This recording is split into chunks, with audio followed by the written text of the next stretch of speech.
Like and subscribe and click the bell icon to get new video updates.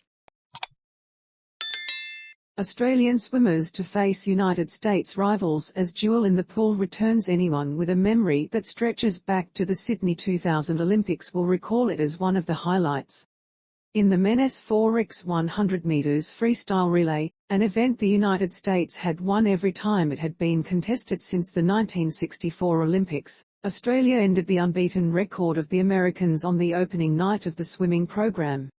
The Australian quartet's celebration gave the event its own name, known both in Australia and the US as the air guitar race.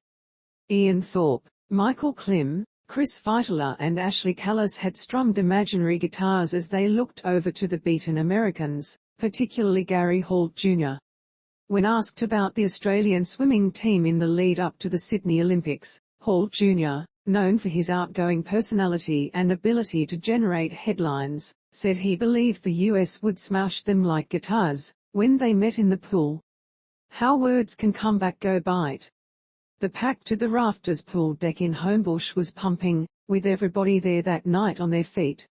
It was swimming's equivalent of an AC/DC concert. In true sportsmanship, Holt Jr. was the first to congratulate the Australians after their victory. From that moment emerged a biennial series known as the Duel in the Pool, with Australia's best taking on their US rivals on 3 occasions between 2003 and 2007. The US later competed against teams from Europe and the rest of the world. The Duel in the Pool will be brought back to life at Sydney Olympic Park Aquatic Centre in August. It will feature a few innovations, including an open water relay at the iconic Bondi Beach. In announcing the news from Bondi, Swimming Australia, SA, Chief Executive Eugenie Buckley described it as a return of swimming's most celebrated rivalry. Australia and the United States of America will face off for both points and pride as Swimming Australia and USA Swimming reimagine the Duel in the Pool, Buckley said.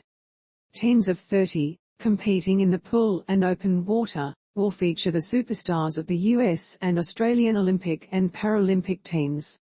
The revival of what was once a high-profile televised event is the start of a decade-long build-up to Brisbane's 2032 Olympic and Paralympic Games. Swimming has wasted no time in getting in early. Australia's most successful Paralympic swimmer, Ellie Cole, was considering retirement after this year's Commonwealth Games but has decided to push that out so she can compete in the Duel in the Pool. Cole said she hoped to add to her 31-medal haul from numerous Paralympic and Commonwealth Games and World Championships. For me as a young girl watching the Duel in the Pool in 2007, with Libby Trickett chasing down Michael Phelps, one never imagined that a Paralympic swimmer would have an opportunity like this, Cole told ABC Sport. I was going to retire, but I am going to stick around for a few more weeks because I am certainly not going to miss this one. Intense rivalry. 22 years after strumming an air guitar, Fydler said there had always been rivalry with the US in the pool. But Fydler said something special happened on the Sydney Olympic pool deck that September night back in 2000.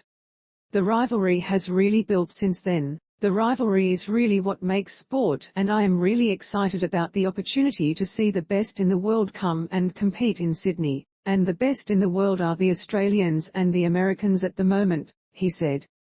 The US claimed 11 gold medals to Australia's 9 at the Tokyo Olympics last year, proving the rivalry is intense again. SA President Tracey Stockwell is herself a 3-time Olympic gold medalist for the US. Stockwell is as excited as anyone to see the return of the Duel in the Pool. This is a great opportunity for all of our athletes to compete against the best in the world and also in a fun and different format, and a team environment, she said. I think in Tokyo we saw our team come together. The Olympic team and the Paralympic team performed so well, and that team bond is getting stronger when you have that opportunity to be up against the Americans. A great competition will be had. Australian head coach Rowan Taylor said the event was a chance to build on the momentum from the Tokyo Olympics and Paralympics. It provides another meaningful racing opportunity, he said. And with it being a team's event, that just brings so much more meaningful racing to the athletes. It is not just about them and the time, it is them, their competitors, they re-swimming for the team. We want to do more of that. The Duel in the Pool will be held from August 19 to 21. It is time to brush off those air guitars and relive some of the glory days from the Sydney 2000 Olympic Games. Posted yesterday at 6:41 a.m., updated 23 hours ago.